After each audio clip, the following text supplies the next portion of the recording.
So these products that we're going to share with you, there's no better person than to hear about it from Peter Matravers, who's here with us tonight. He is actually our Senior VP of Product Development. And Peter has actually had over 20 patents in the US and international. And I just think it's amazing that Arbonne would be able to attract someone like Peter Matravers that could bring our company to where it's going. And I can't wait to sit back and learn from you. And I would like you to be able to, for everyone here, just to listen to see where is this health movement going, and do you want to be a part of it?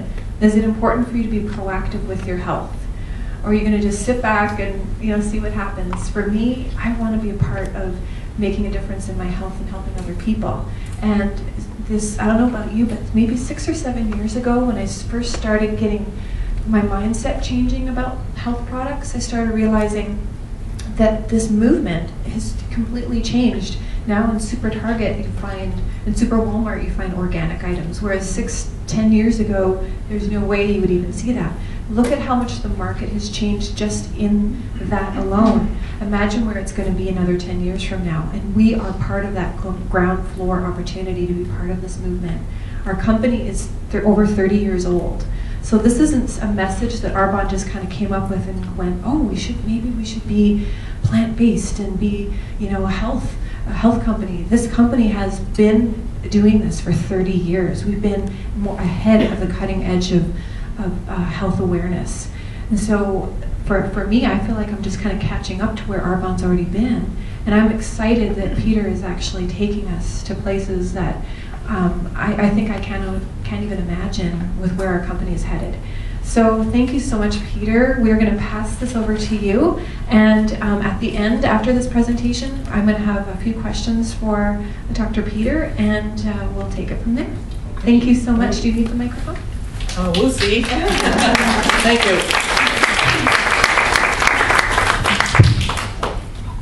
Maybe I can project my voice. Maybe I don't need a microphone.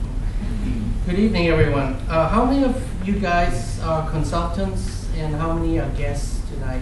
Maybe show of hand consultants first, and guests tonight. Okay. I want to make sure I tailor my talk so that everyone get a little of everything, so that it'll be meaningful for everyone. For people who don't know me yet, I've been in the industry for 30 years, probably around same time as when Arbonne was first conceived. You may know brands like Neutrogena, International Playtex, Aveda, Estee Lauder. Well, I worked for all those companies at one time, and each one of them I spent multiple years in. So I've been doing product development since I was a young man. So finally joined Arbonne 2 years ago. My challenge was to revive all the product they had at that time, and now you are seeing we're building 3 major pillars. The pillars in anti-aging skincare, the second pillar is the makeup, and the third pillar since our new launch of GTC, nutritional products. And we are committed to those 3 areas, and there's a reason why we do that, because it's just not only a market opportunity, but it's also the right thing to do. And to exemplify that, the first thing I think we need to understand is what's our commitment. And it's important, I would quickly, for the next few slides, go over our ingredient policy. And tonight I'm trying to share my thoughts with you, the commitment on Arbonne's side, and why we're different than everyone else. Okay, so how we differentiate is really the key. For some people who has been with Arbonne for a while have realized that our commitment has always been pure, safe, and beneficial. This commitment has been around for 30 years through our botanical tradition. It is also part of the ingredient policy, and we will continue to maintain and be the cutting edge. The funny thing about being pure, safe, and beneficial, the company has been committed to this area way before it was a trend, way before it was popular, and way before it's the right corporate thing to do. All right? So now it has become a global requirement. Responsible company needs to address those things by the choices of the paper we use, by the choices of coffee cup we use in the offices, by the choice of ingredient we use throughout, and almost by the choice of the transportation we use to ship products and to ship. So it has been not just a pure, safe, and beneficial for the user, but corporately within the office, we need to look at all that utilization of our resources as well. And the role of product development is to maintain this pure, safe, and beneficial integrity in our philosophy. We have to stay ahead of the curve and dedicate ourselves to a policy and guideline in choosing the right ingredient. Because when you use bad ingredients, there's no way you can get good products. Okay, so it's beyond it's quality, and it's also the commitment and determination and find and ask ourselves day in and day out, is there a better choice? Is science showing us a better?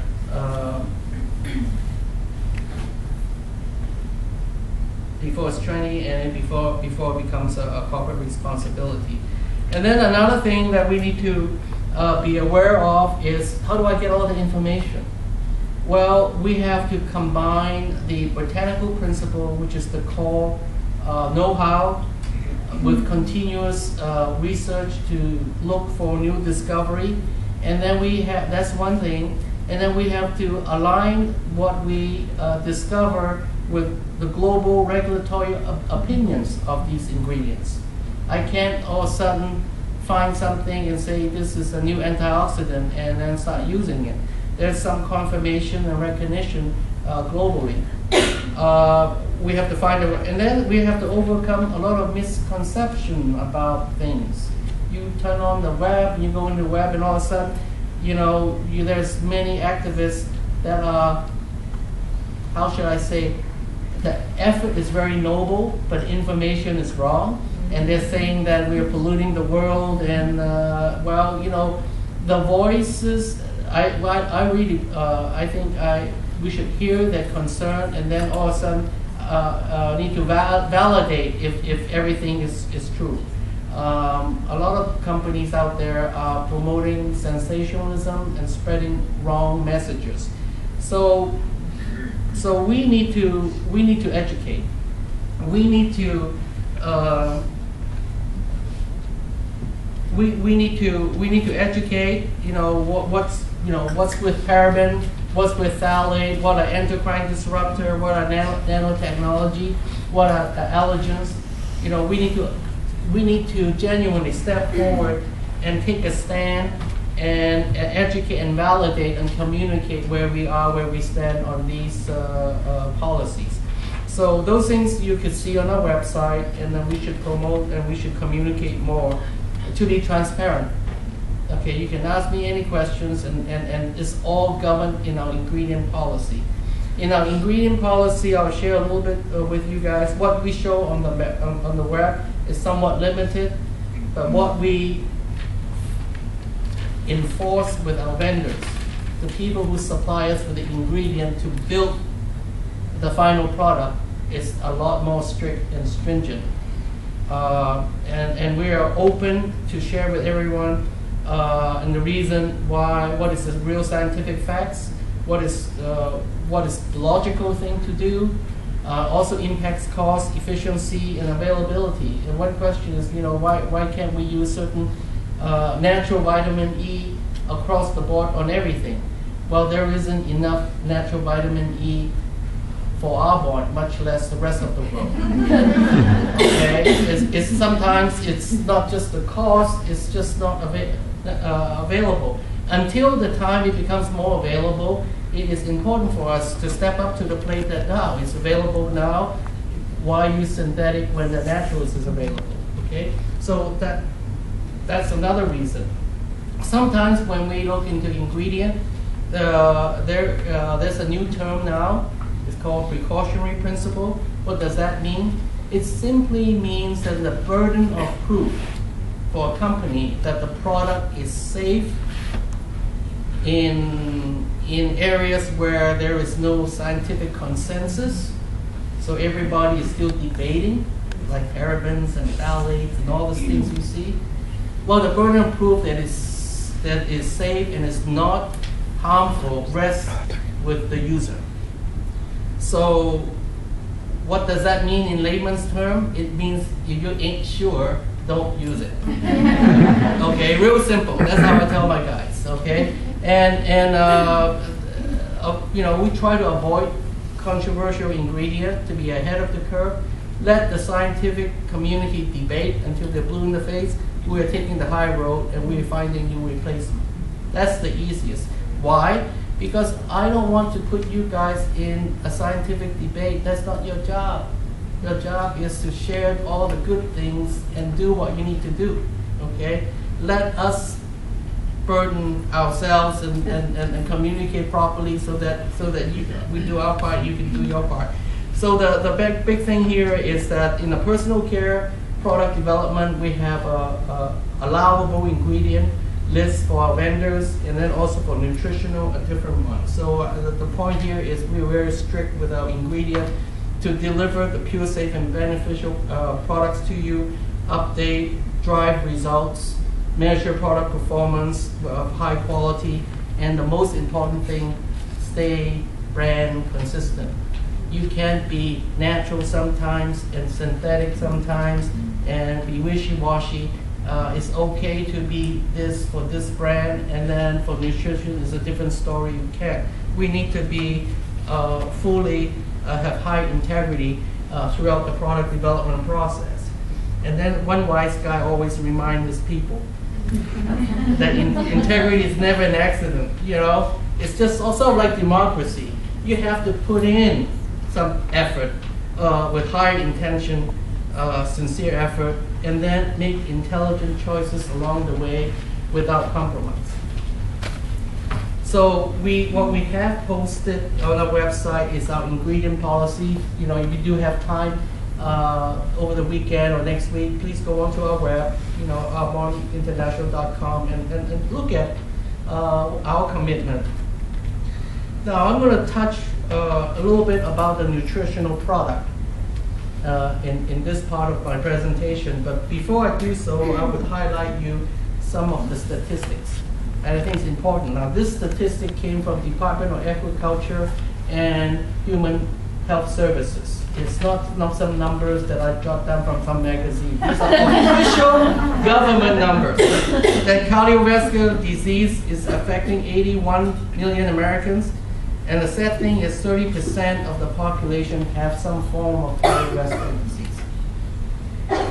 In terms of high blood pressure, hypertension, 34% of the population have it. And the sad part of it, in addition to the 34% that has it, 36% is at the borderline of having it. When you add those things together, 70% are not quite where they're supposed to be, and then along with the veins and stuff like that, hypertension, high blood pressure. Diabetes, 24 million people are suffering that. 11% of the population over the age of 20 is getting that.